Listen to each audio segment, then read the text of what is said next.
Hey fishing friends! Today I'm going to tell you exactly what you need to know about dropshot fishing and how you can catch more fish.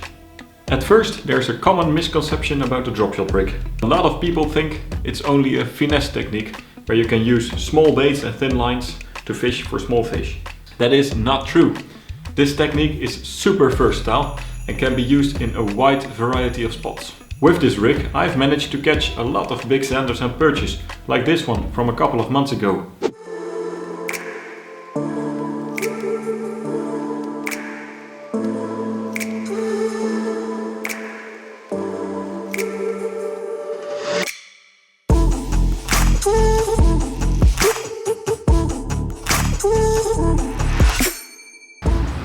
Ta-da! Proper decent sized zander. Took it on a dropshot rig. Look at that. Is that ever cool? This really proves dropshot is a very effective technique.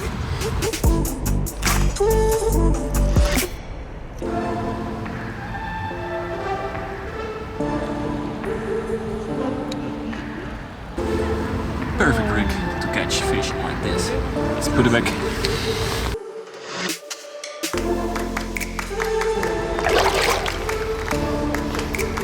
Bye. Did you ever catch a nice fish on a drop shot? Let me know in the comments below. It's always nice to read how big it was. If you find this video helpful, give it a like and subscribe to my YouTube channel here below. That would really help me in bringing my fishing videos to you guys.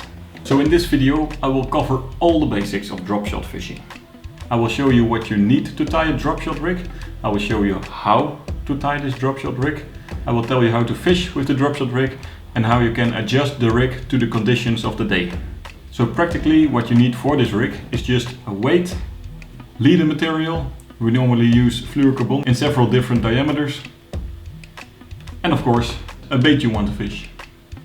Preparing the rig can be done in several different ways. I will just show you the way I do it. For me it's convenient and a quick way to tie the hook to a leader. For the demonstration purpose I'm using a way too big hook and a thick braided line.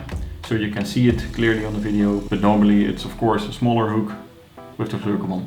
So what I do, I'll slide the hook onto the line, just with the hook tip facing upwards, just like how you would fish it. Take some line underneath the hook. This will later on attach to your weight, so you want to have enough space between the hook and your weight. I will create one loop above the hook, just like so, and then twist the hook through this loop 3 or 4 times. 3, 4. Carefully tighten the knot. And that's it. The hook is standing away from the line, just like how you want it for a drop shot rig. When it comes to weights, I always try to keep it as light as possible, but as heavy as needed. Changing conditions on the water, like wind and current, can make it that you will have to change to a heavier weight. There are several different shapes of dropshot weight, but in my opinion it doesn't matter that much how they look, as long as the weight is correct, then you're good. Typical to the dropshot weight is that there's a swivel, a clippy swivel on top, where you can easily attach your line in. I always secure my line with a simple overhand knot. Baits come in a million different sizes, colors, shapes and styles. The types I use most commonly are the typical V-tail and slim shaped paddle tails like these. But also worms and creature baits are perfect to fish on the dropshot rig. So dropshot hooks come in different sizes and different models, and it's important that you take a hook that fits your bait. Small hooks for small baits and bigger hooks for bigger baits. I always try to keep the hooks as small as possible, as long as there's enough space on the hook to fit your bait on. You can rig the bait in several ways onto your hook. One way is just by simply nose hooking the bait, like this. Like this, the bait has a lot of movement onto the hook and it will be able to freely swim and have a lot of action. And like this, when the predator takes your bait, the bait will fold back and the predator will easily hook himself. But also like this, the bait has a little bit a slower action. When you give your rod tip a little bit of jerks, the bait will move slower than when you're rigging it like a jig head. Just punch it in the nose and let it come out on top of the head. Like this. Since the hook is in line with the bait now, when you give jerks with your rod tip, the bait will be moving way more actively than when you nose hook your bait. That's the two types of bait rigging I'm using on the dropshot rig. So you've learned what you need and how to tie the dropshot rig. But hey, how to fish with it? So there's a lot of ways to fish a dropshot rig.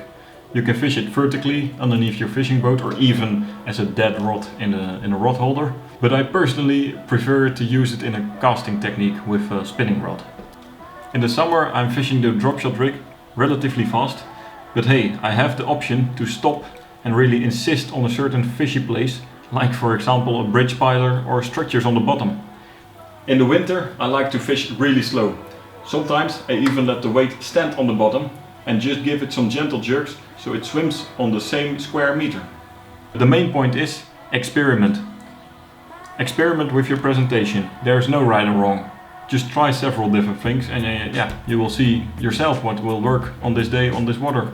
So I think these were all the basics you need to know about dropshot fishing. If you have any questions, don't hesitate to drop them in the comments below. I will read them all and try to answer them. But the only way you will learn how to properly dropshot is just to go out there and try it. Thanks guys, and I'll see you next week in a new video. Peace!